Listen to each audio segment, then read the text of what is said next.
Okay, folks, we're doing something a little different tonight. We're going to run on pavement, and we're also sitting in traffic. Two things I never do. And so we're going to go run on some pavement because I'm doing a workout tonight, trying again to do my 6 by 800 meter workout at 5K pace without walking in between. I want to jog in between. So I'm going to do it on pavement because it'll be a flatter, easier surface for that kind of thing. Although typically I avoid pavement. I usually go with a dirt road or a groomed path is probably the best way to go.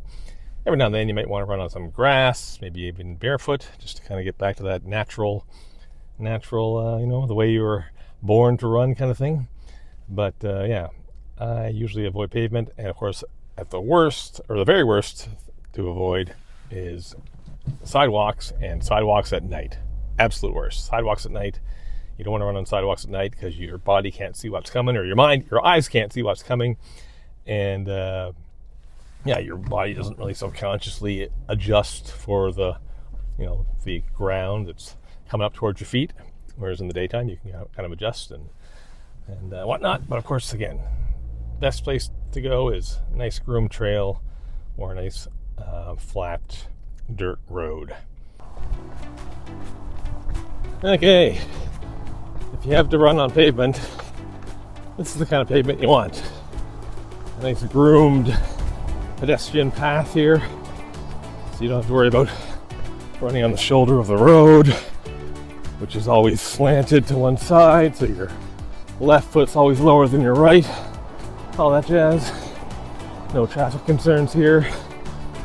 Unlike a minute ago when I was talking in my car, that was kind of silly looking back on it. But anyway, thought I'd show you the path real quick, and maybe I'll show you my silly camera setup, and then we'll do some repeat attempts.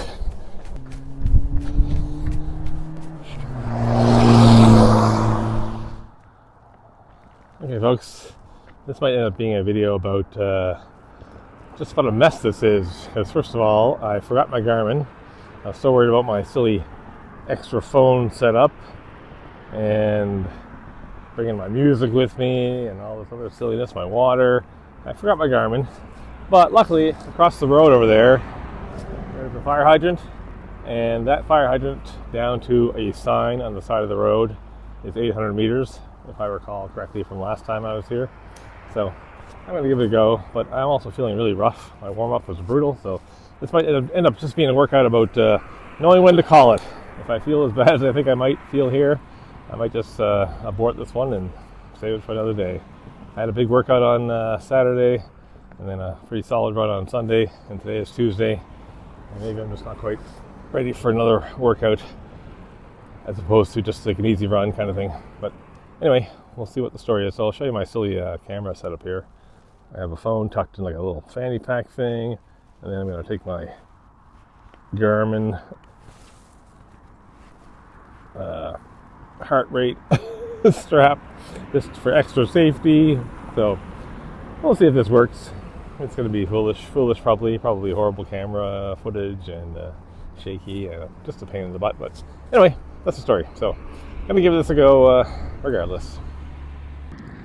Testing. Can you hear me?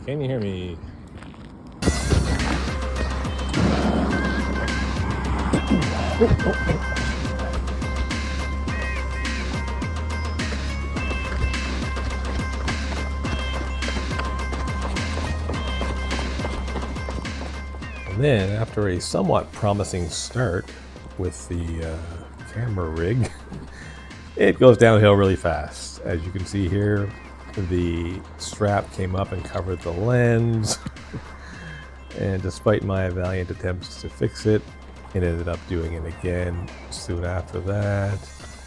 There was some weird random zooms happening. There you go.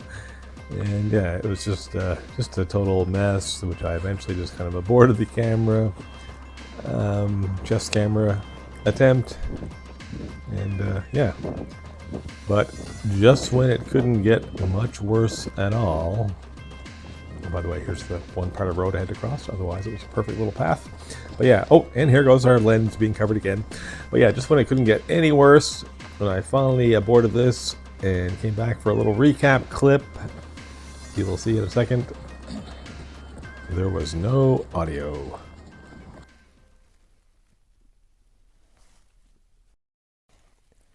So here I am coming back for my recap, and the mic somehow did not get paired or got unpaired or got unplugged or something during all my fussing around with the fanny pack and the two phones and everything.